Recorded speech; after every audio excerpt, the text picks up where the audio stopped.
Self-awareness, empathy, motivation, and compassion. What do these words have in common? As it turns out, they're all characteristics of something called emotional intelligence. Emotional intelligence is a topic of importance because every single day we make choices, and these choices are often backed by pretty strong emotions. If we're able to understand the origins of these emotions better, we can become better at making more sound choices as well as better empathizing with one another and the world around us. This topic also holds a special importance to me as a future social worker. While ultimately fulfilling, no one can deny that social work can be a grueling career. Social work also involves a lot of emotional labor, which means that when you're on the job, you can't fully express how a situation is affecting you in order to remain in control with your client. Because of this, premature burnout in social work careers is something that's very common, and I wanted to look into this topic to see if maybe that could help prevent it. So, what is emotional intelligence? It's defined as the capacity to be aware of, control, and express one's emotions and handle interpersonal relationships both judiciously and empathetically.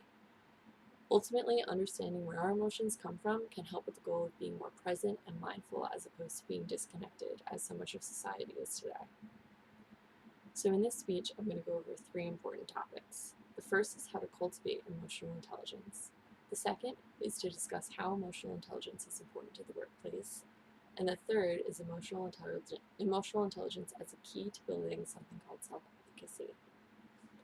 So according to Daniel Goleman, who's an American psychologist, emotional intelligence is something that can be cultivated over time. He developed a framework of ways to fine-tune your emotional intelligence. Within this framework, it involved not only looking within yourself, but also out at the world that you observe around you. Some of the examples of actions that he listed as ways to cultivate emotional intelligence were taking responsibility for your actions, observing how you react to people, and examine how your actions affect others.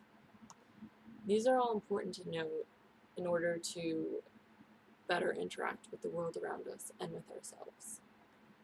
Daniel Goleman also gave a TED Talk where he focused on the distinction between focusing on oneself and focusing on others. Often we are so wrapped up in our own lives that we very rarely realize what's going on around us. But according to Goleman, if we tune in our emotional intelligence to focus on others, we are more willing to make compassionate choices. These choices can also help in the goal of attaining self-efficacy. Self-efficacy is an individual's belief in his or her capacity to execute behaviors necessary for their environment. This reflects confidence in the individual to exert control over their own motivation, behavior, and social environment. These all tie into emotional intelligence as important factors. According to a study that I looked into, the average scores of students with high academic achievement were higher in self-efficacy and emotional intelligence variables, as opposed to that of students with lower academic achievement.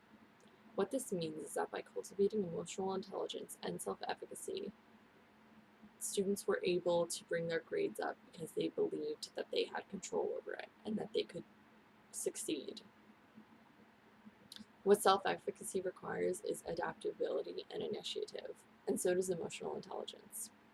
Being able to juggle multiple demands, adapt to new challenges, and adjust to new changes are all key factors of both.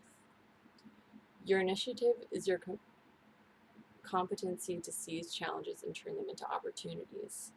Seizing challenges is also something that is often focused on in the workplace. According to the Center for Creative Leadership, 75% of careers are derailed for reasons related to emotional competencies, including inability to handle interpersonal problems and unsatisfactory team leadership. According to a different study, those with higher EQ typically successfully navigate their career as opposed to those with lower emotional intelligence levels. Those with higher emotional intelligence levels are better team workers and are more responsive as needed.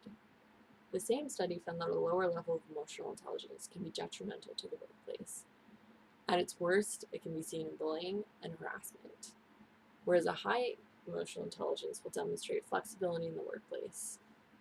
These are all important factors, not only starting with self-efficacy, but taking you throughout your whole life, especially in a workplace environment.